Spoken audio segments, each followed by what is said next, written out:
Honourable Minister, we have a point of order. Member for Yali Mupangia, what's your point of order? We don't want to flowery statement. True. Mr. Speaker, is referring to a decrease in the value of Kina that will bring in more foreign direct investment in the country. Right now, he's saying that over the last quarter or so, brought in several billion US dollars into the country.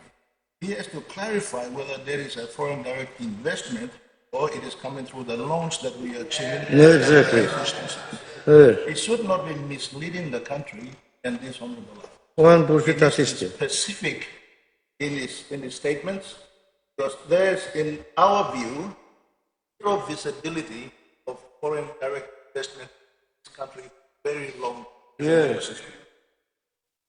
Thank you, Honourable Member for Yali Mupangia. I'm seeing that you are trying to debate the statement and it's a point of order taken, and I will ask the Minister continue. And Honourable Minister, we have only 4 minutes for the. So can you get straight to the point and answer the questions? Thank you, Mr. Speaker. I'd like to conclude by sharing with the Parliament and our nation some of the cost of living packages we're doing to address some of these problems. But I do appreciate the question that was asked of me. Am I talking about new US dollars coming into the country, or is it loans? He wants a specific answer, so I'll give him a specific answer, Mr. Speaker. The figure that I gave you, 1.323 billion US dollars at Q3 22, excludes foreign loans, and it excludes the intervention of the central bank. You heard me use the figure of 1.23 billion US dollars.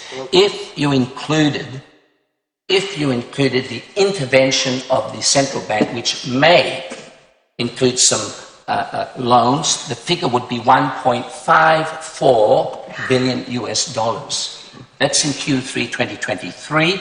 If you take it all the way up until July of 2024, that figure would have increased to 1.93 billion US dollars, an increase now of 25%, not the 23% figure that I had used.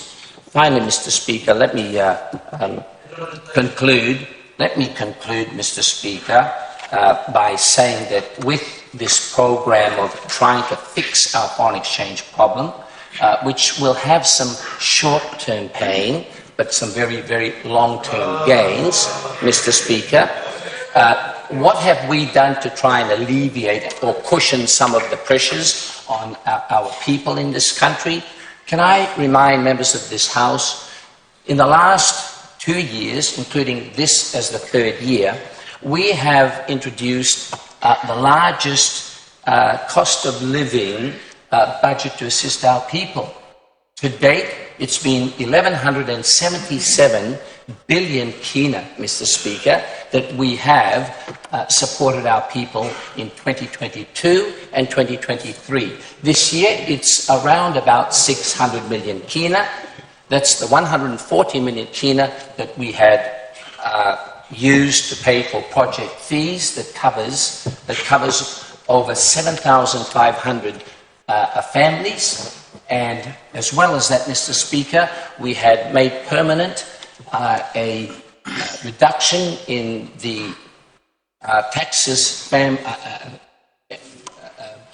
families pay for their fortnightly wages, making it now permanent that any citizen in our country that earns up to 20,000 Kina per year, or 769 Kina per fortnight, anyone now that earns over that will save 63 Kina a fortnight.